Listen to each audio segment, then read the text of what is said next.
ความศักดิ์สิทธิ์ของพุทธคือความบริสุทธิ์ของจิตใจบ่แม่นเรื่องอื่น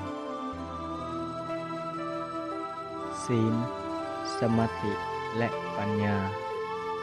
เมื่อพุทธมกะหรือชาวพุทธคนใด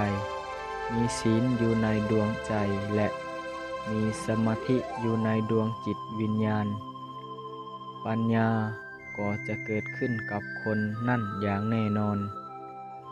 ศีลคือการฝึกหัดพัฒนาพฤติกรรม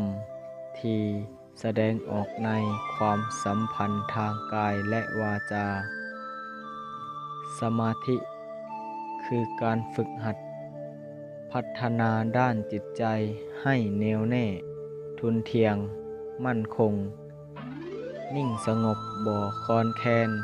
ถึงจะมีเหตุการณ์ใดเกิดขึ้นก็เยือกเย็นบ่ร้อนบ่หนาวและพิจารณาด้วยเหตุและผลปัญญาจะเกิดขึ้นเมื่อมีศีลและสมาธิปัญญาคือเนื้อหาของเหตุและผลล้วนๆยกเอาสภาวะธรรมที่ละเอียดอ่อนสุขุม